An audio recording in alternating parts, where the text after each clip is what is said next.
嗨，大家好，我是坦平叔。今天是2025年3月20号。这一期咱们聊一聊俄罗斯的经济。这个俄罗斯2022年2月24号侵略乌克兰以来，这俄罗斯的经济就一直是个谜。在黄俄的眼里，俄罗斯是越打越富。但是理性的人认为这个越打越富是个伪命题啊。但是从目前这一些现象来看，俄罗斯似乎又是经济出现一些好转，或者是并没有预期中的突然就崩溃。所以说，俄罗斯的经济可以说是扑朔迷离，不光是普通的网友看不清楚，就连经济学家也是争论不休，各派经济学家看法都不一样。今天我在网上看到一篇文章，叫2025年俄罗斯战时经济是纸牌屋吗？这个文章的作者是叫亚丹图斯，他这么说的他说若真想客观评估俄罗斯长期实力潜力，纸牌屋之类的比喻只是自我安慰，说真正需要了解的是俄罗斯政治经济的实际运作机理。他这个文章他罗列了很多不同的观点，而且不同的理由，说随着俄乌战争进入3周年，世界也迎来特朗普再次就职总统，军事和外交格局可能对乌克兰不利。西方评论界在经济方面的态度发生了显著变化，说俄罗斯的经济一直被视为其优势之一，在一场消耗战中，俄罗斯似乎占据上风。以往的历史证明，好像俄罗斯特能扛，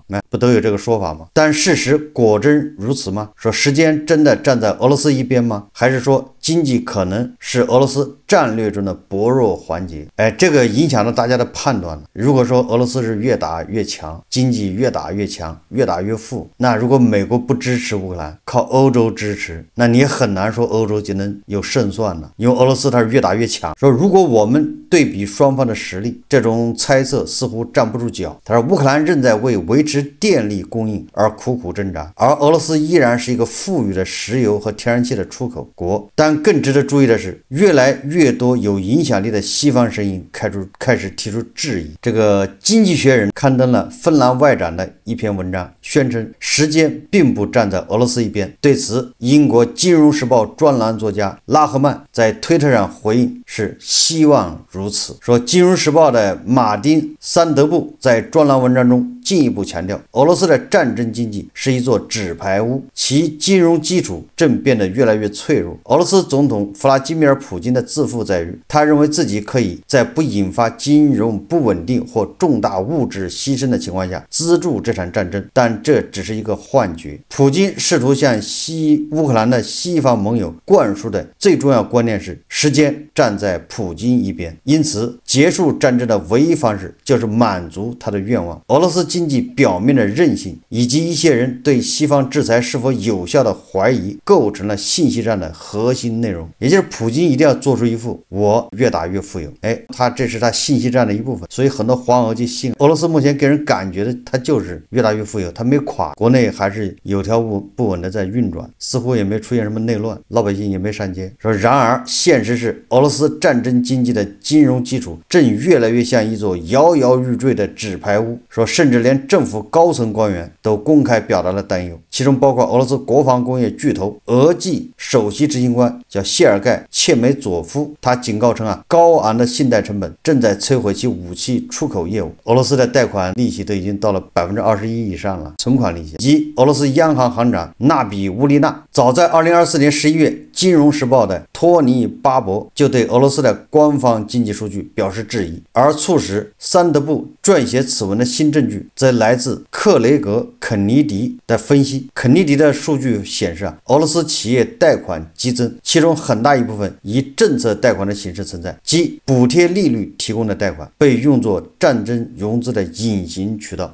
这个怎么理解？也就是俄罗斯的那些军工厂，那些为军工服务的企业，他在加班加点生产，他要扩充生产线，他要招人，他需要大量的现金流，他也要贷款要融资。如果他也是按照央行的21%再加上利息这个利润，那他融资成本特别高。那俄罗斯政府给这些企业叫政策贷款，也就是给他低息，那这个低息不就是相当于政府补贴吗？说尽管这种做法有助于将战争支出隐藏在政府资产负债表之外，但其对俄罗斯经济的影响却是显而易见的，尤其是依赖信贷推动的战争需求导致通胀率居高不下，并挤占了其他类型的借贷和投资。同时这种模式还积累了大量的最终可能引发金融不稳定，甚至导致银行挤兑。这种压力究竟多大？根据官方数据，俄罗斯目前通胀率为 8%， 而非官方估计的数字远高如此。这个通胀率 8%到 9%， 这是普京自己说的。去年开会，普京说他担忧俄罗斯国内的通胀。值得注意的是，俄罗斯央行已将利率提高到 21%， 这一举措表明央行认为通胀问题比官方数字所显示的更加严峻。外汇市场是衡量金融焦虑的另一个重要指标。2024年底，在新一轮制裁之后，卢布在外汇市场出现贬值，克里姆林宫能够支撑俄罗斯货币选项已经所剩无几。西方制裁加上需求超过供应的情况正在削弱卢布。2024年11月最后一周，俄罗斯货币经历了剧烈贬值，相较于夏季的高点下跌了近 25%。俄罗斯当局应对这一问题的工具有限，一半的黄金储备因制裁被冻结，剩余部分可能用于维护金融稳定。国家福利基金所持有的流动资产相对减少，由于非居民投资者已基本退出俄罗斯外汇市场，且自2023年以来资本自由流动受到限制，利率调整已不再是稳定货币的有效工具。因此这个评论员得出结论，卢布的波动性已成为新常态。如果将这些因素综合考虑，货币贬值、高通胀、飙升的利率、不断增长的不良债务，很容易勾勒出一副战争经济承受巨大压力的图景，其特征是需求过剩和金融不稳定的风险上升。然而，纸牌屋即将倒塌叙事并不需要提前找到某个确切的薄弱点。金融危机的本质往往是突如其来的爆发。如果能够预测危机的确切爆发点，政府和央行通常会提前采取预防措施。这个说的倒也是，如果你能预知到这个金融危机的爆发点，那你肯定提前去做准备，叫什么软着陆。正因为这个不可预测性，它有可能随时爆发，你也不知道它从哪儿爆发。这个肯尼迪指出与通胀这种缓慢累积的风险不同，信用事件风险往往具有突发性，它可能突然爆发，难以预测，并带来极大的破坏性，尤其是在危机具有传染性的情况下。莫斯科可能最大的担忧是，俄罗斯不断恶化的信用环境可能引发一系列连锁反应，从而击破由俄罗斯精心塑造的假象，即战争的财政是可以持续的，没有重大风险。这一假象赋予了莫斯科在未来谈判中的重要筹码。然而，莫斯科如今面临两难选择：拖延停火的时间越长，信用风险意外爆发的可能性就越大，从而削弱莫斯科的谈判筹码。这就是我经常说的，没有人比普京更盼望停火，他只是在停火和他现在在战场上还有点优势中间在选择。停火非常有利，缓解他现在的经济危机，但是目前在战场上他似乎就有利，哪个利益更大，他目前就选哪个。等到战场上他打不动，他一点便宜占不到了，他就马上要同意停火。但是呢，他这是个动态的平衡，拖延停火的时间越长，他这个经济爆发危机的可能性就越大，所以它也是个诡异的平衡了。那这一风险有多严重呢？它无疑是不可预测的。但同样的，如果真正面临信用事件风险，央行可以通过果断行动加以控制。这对俄罗斯目前来说还不是问题。也就是说，普京对俄罗斯的掌控，它的管理成本其实不高。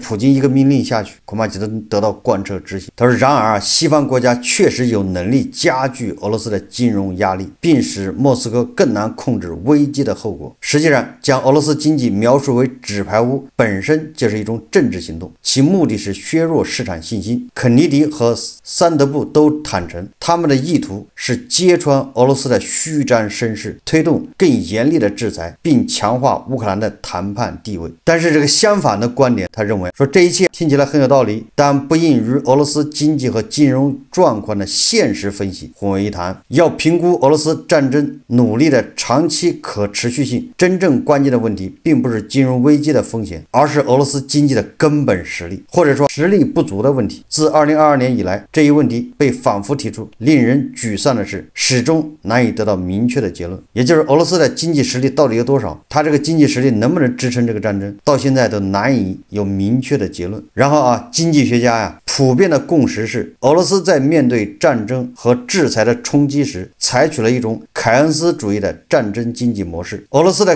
战争凯恩斯主义表现出了特别高的有效性，部分原因在于2010年代俄罗斯经济长期处于低效利用状态，当时俄罗斯采取以出口为导向的政策，同时实施国内紧缩财政，导致国内经济长期缺乏有效需求。然而2022年发生了根本性变化，战争引发国内需求激增，推动了2023年和2024年快速增长。当然他这个观点还是以战争为前提，就是俄罗斯国家支出推动，也是国家来投资拉动，而国防支出在其中占据越来越大的比重。他说尽管如此，国防预算占 GDP 比例仅 8%， 那这个报表是修饰过的，也就是俄罗斯运入国防的这个开支 8%， 那仅仅是表内的，它有很多在表外，你很难去统计啊。如果俄罗斯真的能以如此低的 GDP 份额维持当前的军事活动水平，那未免有些令人不安。事实上，从肯尼迪和桑德布的分析中得知，实际军费开支远远超过官方公布的相对克制的数据，也就是远远超过了 GDP 的 8%。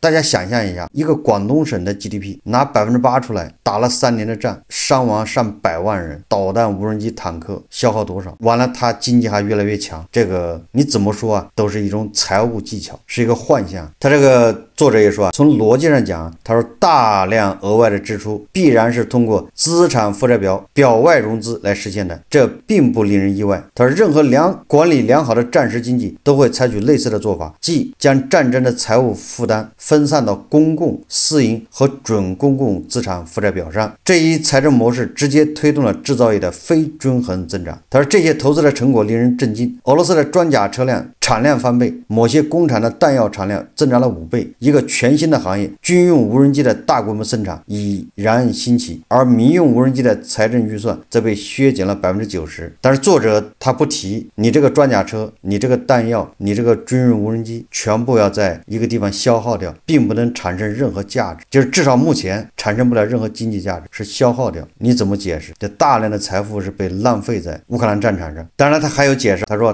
大量财政支出还用于支持俄罗斯不断扩张的合同兵部队。由于俄军每月需要补充2万至3万名新兵，克里姆林宫依赖巨额财政激励来吸引士兵入伍，平均入伍奖金已达 1.1 万美元，年薪在 3.4 万至 5.3 万美元之间，具体取决于地区和部队，部分地区提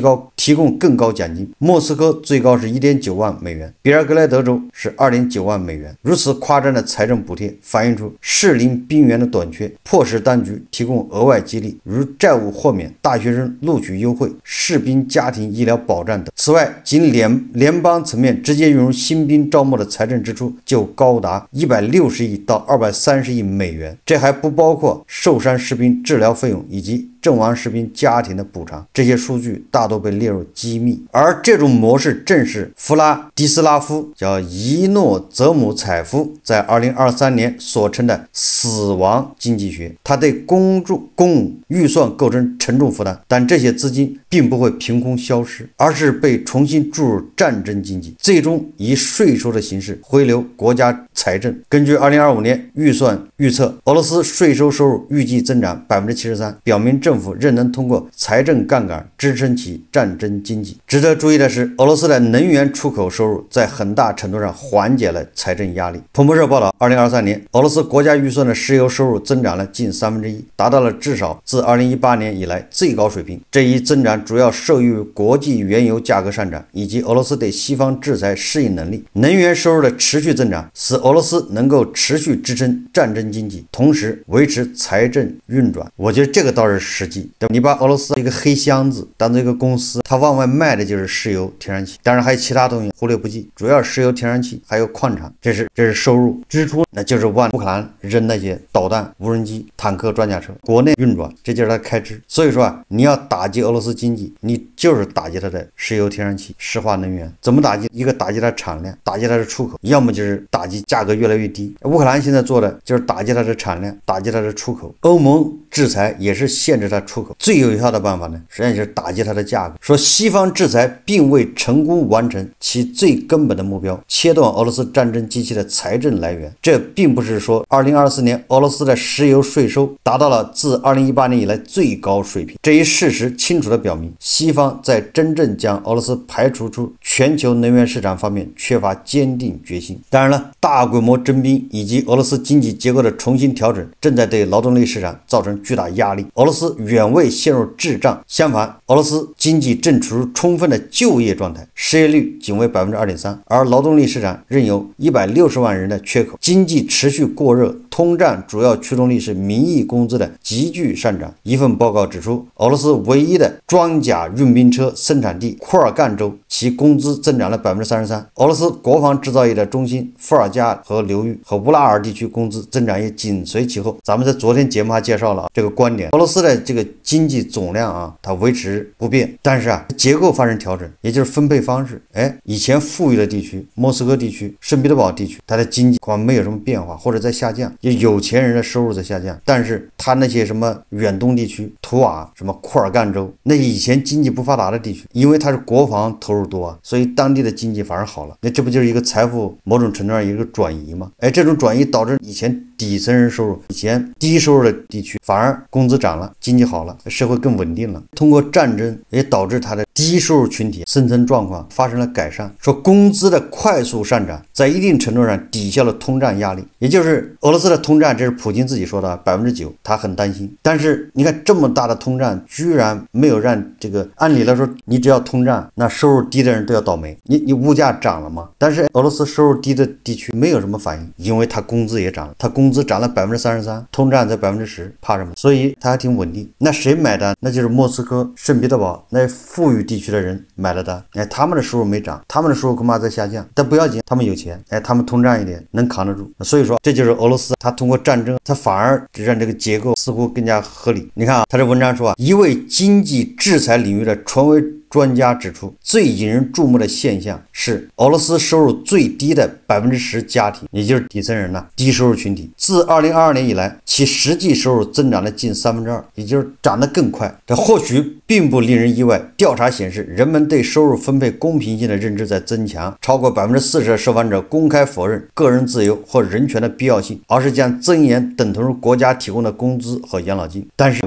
你这么搞，你持续性你能搞多长时间？第一个，圣彼得堡、莫斯科地区的富人或者富裕地区的人群，他能扛到什么时候？第二个，你经济发展模式的可持续性。这个文章说，他说卡内基政治学卷文这个叫普罗科片科认为，他说这种模式无法解决长期困扰俄罗斯经济的结构性问题。他警告称，我们正在见证俄罗斯的经济不可逆地走向停滞，等把你的资源耗得差不多了，你这基本上就要瓦解。他说，除了国防工业增长放缓，其他行业也正在遭遇困境。能源开采行业受到国际油价下跌和欧佩克加产量削减的影响，产量下降，农业失去增长动力，零售贸易仍然是少数亮点之一，主要依靠消费者支出支撑，也就是靠内需。然而调查显示，商业活动放缓，企业和家庭的通胀预期上升，煤炭和金属价格下跌，加上制裁，导致煤炭行业2020年以来首次出现实际亏损。说该行业在31个单一产业城镇雇佣了65万人，这些城镇的经济高度依赖煤炭产业，一家企业的倒闭可能瘫痪整个社区，使其居民成为政府救助的重点对象。其他困难行业如汽车制造、非零食零售、住房建设也在寻求政府援助。大家知道俄罗斯天然气工业股份公司3年来巨亏，也就通过这一个公司你就知道它还是靠天然气出口，石油也出口，都在亏损，也就是这个经济表面繁荣的假象，它能坚持多久？各行各业都等着倒闭，都不赚钱。你想象一下，你那个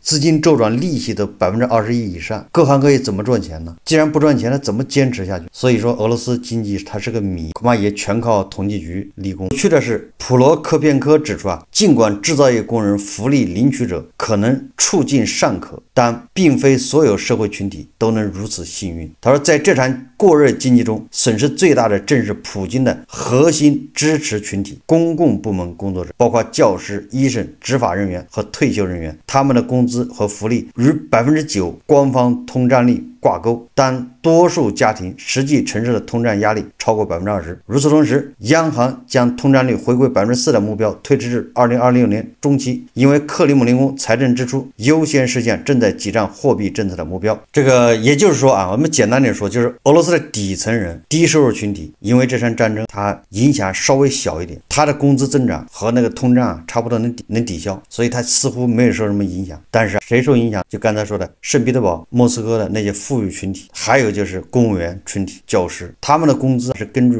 他们工资也涨，但是它是根据通胀率，今年加薪10%，通胀正好就是10%。但问题是，俄罗斯有的你家里只有一个人上班你只有一个人领工资，通胀是都通胀你只要吃饭都通胀，工资只有一份，所以它实际上通胀率高得多。那公务员、教师家庭生活水平就在下降，本来他是普京的最重要的支持者群体，所以这个你看就知道普京的基本盘恐怕就要发生变化。如今对俄央行的批评不仅来自独立且持不同政见作者，更有体制内人士的意见。普京的这些支持者里面，体制内的人也开始批评了。这个俄罗斯国家技术集团总裁切梅佐夫情绪激动的演讲说，俄罗斯工业家和企业家联盟领袖们要求央行与政府协调货币政策的呼声，甚至宏观经济分析与短期预测中心关于经济可能陷入衰退的预警。这批务实管理者长期以来一直批评央行信贷政策阻碍工业增长，指责政府过度囤积储备，也就是你的利息太高。这个切梅佐夫声称，国防工业濒临利润红线，也就是连国防工业都不一定赚钱。财政部仅提供微薄军火生产预付款项，其余资金需靠借贷支撑等言论令人难以置信。与此同时，俄央行最新发布的研究报告显示，利息支出在生产成本中的占比约为3%到3.5%。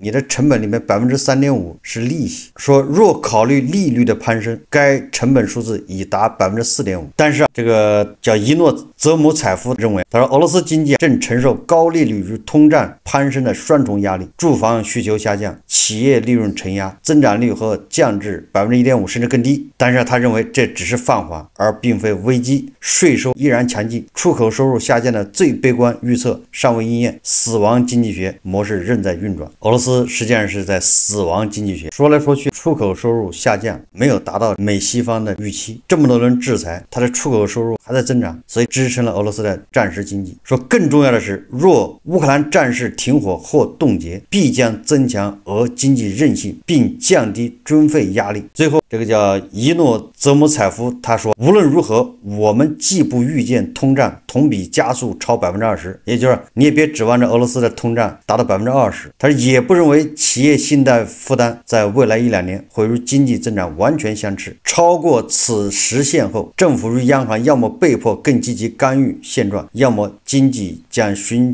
得新均衡。针对伊姆采夫的观点叫雅科夫费金在1月份回应，他写，他说不能低估俄罗斯经济僵局的严重性。他认为受压战争经济的分配逻辑支撑其赢家与输家的政治经济结构，可能使克里姆林宫的调整空间比2022年更小。实际问题是，俄罗斯还有多少余力来推迟决策或缓慢推进，以避免重大政治冲击？这个问题极难回答。就是战争初期，许多人寄希望制裁能迅速崩溃俄经济，但战时支出推高收入，刺激消费，俄经济反而增长。高能源价格与多年储备积累，使俄经济官员能巧妙地应对交易成本上升。这是否意味着过去的模式仍可以延续？俄罗斯仍有暗藏实力，或许，也就是不确定。也就是俄罗斯的这个增长空间是不是已经耗尽？这将是未来数年的核心问题。我虽然不是经济学家，但是我认为这个俄罗斯它很难再坚持1年。实际上它已经到了非常关键的时候，这就是普京为什么盼着停火。2022年、2023年，俄罗斯在乌克兰战场上消耗更多的，实际上是他以前前苏联时期储存的那些弹药、那些军工、那些物资，所以对俄罗斯的当下经济损耗不是很大，因为那些东西你不用也是废铁，搞财务的人懂，那东西都已经计提掉了，都是负资产，你放在仓库里面还得管它，还得维护，每年还大量的维护费。所以说2022年、2023年你更多的消耗的是这种资产，但是你到了2024年，它更多的消耗的都是新造的，都是通过高价外汇在这个黑市上收购的买的那些元器件生产的导弹、无人机、T90坦克，这种东西越来越多，实际上是在消耗它的外汇，消耗它的真正的财富。这些都是通过黑市高价买的。还有它用于军工生产的这些机器设备，它都得淘汰，它有损耗，它都要重新进口，这个又要通过黑市去卖高价的。也就是真正消耗的财富，恐怕从2024年开始，整个的财富在急剧下降，都要扔到乌克兰战场，这是我的观点。那你2025年如果再打一年，它马上裤子就掉了，8个缸5个盖子，它随便怎么捂啊？经济学家认为，它2021年呢，那这个盖子捂得慢，效率低，它现在无非是盖子捂得快一点而已。那你还是5个盖子啊，8个缸啊，现在已经变成3个盖子8个缸了。你看你普京耍得多快，不就这道理吗？这盖子越来越少，盖子就是外汇，这缸各个地方都要花钱。某种程度上就是富裕人群对落后地区、低收入群体这种补贴或者叫倾斜，这个可以。但是一旦到一定的地步的时候，这个矛盾它就出来了，补贴没有办法再补了，因为富裕地区它也没钱，但落后地区它收入不再涨的时候，你通胀是控制不了的，还在涨。这些图瓦地区、远东地区，它已经受不了了，好日子到头。所以我记得这个应该是经济学人，他预计是2025年俄罗斯经济崩溃，我认为是很有道理的。但是这个什么叫变数？就是特朗普一上台，这就成了个变数。就我为什么说特朗普上台是个变数呢？你还不能说俄罗斯就赢了，你也不能说特朗普就会死心塌地的就要帮俄罗斯，因为毕竟特朗普手上还有一张牌，他可以打，那就是制裁，那就是降低石油价格。如果特朗普能够联合沙特去降低油价，这个比对俄罗斯直接出手还要狠。而这些特朗普是能做到的。那特朗普在国内是不是说他要搞煤炭发电了？这个环保什么气候协定他都已经退出了，他不在乎。那美国开发什么页岩油，这也不是问题。所以说要打击俄罗斯，要让俄罗斯崩溃，不是没有办法，就看用不用。最后我们再反过来想一下，如果打仗能够让国家富裕，战时经济、死亡经济能够持续，那普京他就不会停火，他会一直打下去，打仗就能赚钱。至于这个俄罗斯人这个伤亡，那他们都是耗材，怕什么？你还可以去请雇佣兵，反正你是赚钱的。好，这期节目我们就聊到这里，感谢大家收看。如果喜欢我的节目，欢迎订阅转发，也可以在下方留言评论，谢谢大家。